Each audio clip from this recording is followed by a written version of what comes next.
رب ذوالجلال ہم انسانوں کو یہ بتا رہے ہیں کہ جو بھی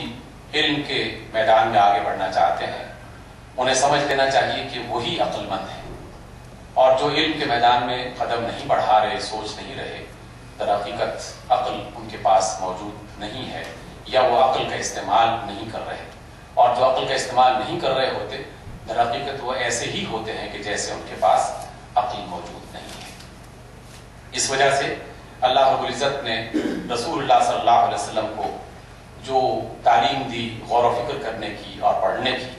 اس میں یہ حدیث بہت ہی اہم ترین احادیث میں اس کا شمار ہوتا ہے۔ جناب ابن عباس فرماتے ہیں کہ رسول اللہ صلی اللہ علیہ وسلم نے ارشاد فرمایا کہ شیطان پر ایک فقیہ جو علم حاصل کرتا ہے، اس پر غور و فکر کرتا ہے، سوچتا ہے، وہ 1000 عبادت گزاروں سے زیادہ بھاری ہے۔ اور اس حدیث کا درجہ حسن کا درجہ ہے۔ اس اعتبار سے یہ حدیث بہت ہی امپورٹنٹ ہے کہ وہ شخص کے جس نے علم حاصل کیا اور علم پر غور و فکر کرتے ہوئے اس میں نئی راہیں کھولی انسانوں کے لیے، شیطان پر وہ عالم، وہ فقیہ، وہ سمجھدار آدمی کتنا بھاری ہے، اور انسانوں کے لیے، اللہ کے بندوں کے لیے کتنا سود مند ہے وہ انسان۔ رسول اللہ صلی اللہ علیہ وسلم کا یہ فرمان گرامی کہ جو شخص بھی علم کی طلب میں اپنے گھر سے نکلتا ہے وہ اللہ کے راستے میں ہی نکل رہا ہے، اور وہ اس وقت تک مجاہد ہے جب تک کہ وہ اپنے گھر واپس لوٹ کے نہیں آتا۔ اور اس طرح کی 20 آیات اور احادیث ہیں، لیکن ان احادیث میں اور ان آیات میں جو فضیلت بیان کی گئی ہے، اس فضیلت کو حاصل کرنے والوں کو یہ تعلیم دی گئی کہ جب بھی وہ علم کے میدان میں قدم آگے بڑھائیں تو اس میں سب سے پہلے اپنے مقصد کا تعین ضرور کر لیا کریں۔ دنیا میں جتنے بھی انبیاء اور رسول آئے، ہزارہ کام انہوں نے کیے، زندگی کے ہر میدان کے حوالے سے انہوں نے لوگوں کی ہدایت اور رہنمائی کا کام کیا، لیکن اللہ رب العزت نے انبیاء کے مقاصد کو بہت ہی مختصر اور جامع انداز میں اس ایک آیت میں سمیٹ دیا، اور دنیا میں جو بھی سنت رسول صلی اللہ علیہ وسلم پر عمل کرنا چاہتا ہے یا سنت رسول پر عمل کرنا چاہتا ہے، انہیں انہی بنیادی باتوں کے آس پاس ہی رہنا چاہیے۔ یہ اگر مرکز اور محور نہیں ہے تو باقی تمام تحقیق اور ریسرچ اور علم کی جتنی بھی کوششیں ہیں یقیناً وہ اس کے مقابلے میں زیادہ بہتر نہیں ہو سکتی۔ رسول اللہ صلی اللہ علیہ وسلم کی بعثت اللہ رب العزت کی طرف سے احسان خاص ہے۔ ساری نعمتیں اللہ تعالیٰ کے احسانات ہیں، لیکن اللہ نے شاید ہی کسی نعمت پر اپنے احسان کو جتلایا ہے، لیکن جب رسول اللہ صلی اللہ علیہ وسلم کی بعثت کا ذکر کیا تو باقاعدہ احسان کرنے کا لفظ ارشاد فرمایا، لقد من اللہ علی المؤمنین اذ بعث فیہم رسولا من انفسہم یتلو علیہم آیاتہ ویزکیہم ویعلمہم الکتاب والحکمہ وان کانوا من قبل لفی ضلال مبین۔ ترجمہ آپ کے سامنے ہے کہ اللہ نے ایمان والوں پر واقعی یہ بہت بڑا احسان کیا ہے جب ان کی طرف انہی میں سے ایک رسول کو بھیجا جو ان کے سامنے اللہ تعالیٰ کی آیات پڑھ کے سناتا ہے۔ یہاں آیات کو ایک وسیع معنی میں بھی لیا جا سکتا ہے۔ دیکھیے، جب رسول اللہ صلی اللہ علیہ وسلم کے سامنے یہ پہلا لفظ پیش کیا گیا اقرا، تو اللہ بھی جانتا تھا کہ یہ پڑھ نہیں سکتا، اور اس نے کسی تعلیمی ادارے میں پڑھنے لکھنے کا فن نہیں سیکھا، لیکن کہا گیا ہے کہ اقرا، پڑھو اپنے رب کے نام سے۔ اور پھر رسول اللہ صلی اللہ علیہ وسلم اس سے پہلے بھی، اس آیت کے نازل ہونے سے پہلے بھی اور اس کے بعد بھی جو پڑھنے کا عمل کرتے رہے، وہ در حقیقت پوری کائنات کو پڑھنا اور کائنات میں بسنے والے انسان، بسنے والی مخلوقات کو پڑھنا، در حقیقت اسی کو پڑھنا کہا گیا ہے۔ بہت وسیع لفظ ہے، اس کو صرف لکھی ہوئی چند تحریروں پر جو انسان کسی کرتاس اور کاغذ پر منتقل کرتا ہے اس کو پڑھنے تک محدود نہ رکھا جائے، بلکہ انسانوں کو، اللہ کی کائنات کو، سب کو پڑھنا، وہ سب اس میں شامل ہے۔ اور یہ پڑھنا اور مطالعہ کرنا جس کا بنیادی مقصد کیا ہے؟ تاکہ انسان کے کرداروں کو بہتر بنایا جائے۔ یہاں تزکیہ ہمیشہ انسان کے کردار کو بہتر اور اچھے انداز میں اسے کام کرنے کا سلیقہ سکھانا، اس کی طرف اشارہ کرتا ہے۔ وَيُعَلِّمُهُمُ الْكِتَابَ وَالْحِكْمَةَ، اور کتاب اور حکمت کی تعلیم، اس پر بھی بہت کچھ سوچا اور کہا جا سکتا ہے، لیکن یہ بنیادی مقصد ہے جو اللہ نے اپنے رسولوں کے بھیجنے کا بتایا گیا۔ اور جس کے پاس حکمت نہیں، جس کے پاس کتاب کا علم نہیں، اور جو حکمت اور کتاب کے ذریعے سے لوگوں کے کردار کو بہتر نہیں بناتا، اس کا مطلب یہ ہے کہ وہ کھلی گمراہی میں ہے، کیونکہ یہ حکمتیں تو پہلے بھی موجود تھیں لیکن تزکیہ موجود نہیں تھا۔ یہ حکمتیں موجود تھیں اور علم بھی موجود تھا، لیکن انسانوں کے کردار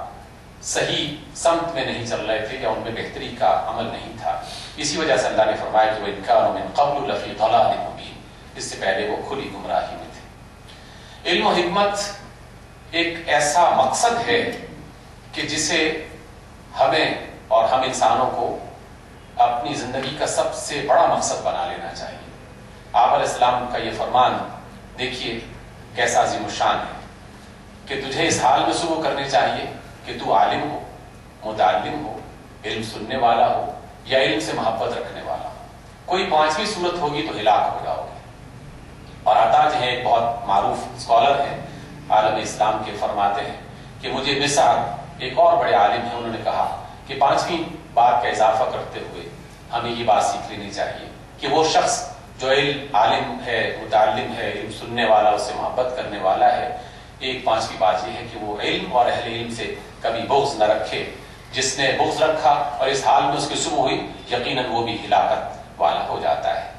یہ سب کیفیتیں ہیں جو اشارتاً ہمارے سامنے پیش کی جا رہی ہیں۔ دیکھیے جب ہم مقصد کا تعین کر لیتے ہیں تو مقصد کا تعین صرف لکھی ہوئی عبارت نہیں ہے یا محض ایک بار اس کا اقرار کر لینا نہیں، بلکہ اس پر ثابت قدم ہو جانا زندگی کے آخری لمحے تک، بالکل اس طرح جیسے رسول اللہ صلی اللہ علیہ وسلم اور آپ سے پہلے سابقہ انبیاء مقصد کا تعین کرنے کے بعد اس پر ثابت قدم رہے۔ وَلَوْلَا أَن ثَبَّتْنَاكَ لَقَدْ كِدتَّ تَرْكَنُ إِلَيْهِمْ شَيْئًا قَلِيلًا۔ بہت آیت میں ایک عجیب و غریب کیفیت ہے جو رسول اللہ صلی اللہ علیہ وسلم اور دیگر انبیاء کے حوالے سے کہی گئی، لیکن خاص طور پر رسول اللہ صلی اللہ علیہ وسلم چونکہ خطاب کا محور ہے، اس لیے ان کو بنیاد بنا کے ہمیں یہ بات سکھائی جا رہی ہے کہ اگر ہم آپ کو ثابت قدم نہ رہنے دیتے تو آپ ان کی طرف کسی قدر مائل ہونے ہی لگے تھے۔ ایسے میں ہم آپ کو زندگی اور موت میں دو گنا عذاب دے دیتے اور ہمارے مقابلے میں کسی کو مددگار نہ پاتے۔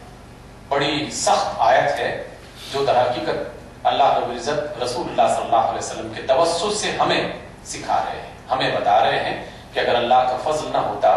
تو پھر دنیا والے تو علم اور تحقیق کا میدان ہو یا مال و متاع کی کمانے کا میدان ہو یا زندگی کے کوئی بھی میدان، اسے اپنی طرف کھینچنے میں کوئی دیر نہیں لگاتے، اور انسان بھی اپنی طبی میلان کے اعتبار سے کبھی دائیں طرف، کبھی بائیں طرف، کبھی اس طرف، کبھی اس طرف جھکنے میں وہ دیر نہیں لگاتا۔ جہاں سے اسے کچھ تھوڑا بہت فائدہ نظر آئے وہ یقیناً اس کی طرف مائل ہونا شروع ہو جاتا ہے۔ اس لیے ہمیشہ علم کے میدان کو اپنا میدان بنائے رکھنا اور زندگی کے آخری لمحے تک اس پر ثابت قدم رہنا، یہ بہت عظیم الشان کام ہے اور صبر آزما کام ہے۔ علم و حکمت کے حوالے سے رسول اللہ صلی اللہ علیہ وسلم کی تعلیم یہ بھی ہمارے نظر میں ہونی چاہیے کہ علم اور حکمت کا تعلق کسی خاص قوم، قبیلہ، برادری، فرد یا جماعت کے ساتھ نہیں ہے۔ اس پر کسی کی اجارہ داری نہیں ہے، اس پر سب کا حق ہے، سب اس پر آگے بڑھ سکتے ہیں، سب اس میں کمال حاصل کر سکتے ہیں، سب اس میں نئی باتیں سوچ سکتے ہیں۔ اس لیے رب ذوالجلال نے اپنے رسول صلی اللہ علیہ وسلم کو جو بات بتائی وہ یہی تھی کہ بعثت الی الاحمر والاسود، مشرق اور مغرب اس کی تمیز ختم ہو جاتی ہے، یورپ اور غیر یورپی اقوام تمیز ختم ہو جاتی ہے، قدیم اور جدید تفریق ختم ہو جاتی ہے، بوڑھے اور نوجوان تفریق ختم ہو جاتی ہے۔ کہنے کو میں جملہ بہت آسانی سے کہہ رہا ہوں لیکن ہمارے اپنے رویوں میں اس کا عمل دکھائی نہیں دیتا۔ اگر کوئی بات اہل مشرق کی مغرب کو مل جائے تو مغرب والے بھی اس پر کچھ نہ کچھ تنقیدی نگاہ ڈالتے ہیں، اور اگر اہل مغرب کی اہل مشرق کو مل جائے تو وہ بھی اس پر کچھ نہ کچھ زبین میں شکن ڈالتے ہیں۔ کسی بزرگ آدمی کو کوئی نوجوان بات بتا دے اس کو ماننے کے لیے تیار نہیں ہوتا، اور کوئی بزرگ آدمی کسی نوجوان آدمی کی رہنمائی کر دے تو نوجوان بھی سوچتا ہے کہ ہم نئے دور کے ترقی یافتہ دور کے رہنے والے ہیں، ہم ان پرانے لوگوں کی بات کیا سمجھ سکتے ہیں اور یہ ہمارے دور میں کیا مفید ہو سکتا ہے۔ اس لیے ہر فرد، ہر قبیلہ، ہر قوم، ہر قسم اور ہر نوع انسانوں کی وہ علم و حکمت حاصل بھی کر سکتی اور اس میں قدم آگے بھی بڑھائے جا سکتے ہیں۔ جب ہم علم اور حکمت سب کا اس میں حق سمجھتے ہیں اور سب کو اس میں آگے بڑھنے کا حق دیتے بھی ہیں، تو اس میں صرف افراد نہیں بلکہ وقت اور مقام بھی در حقیقت اس میں بھی کوئی تخصیص اور قید نہیں ہے۔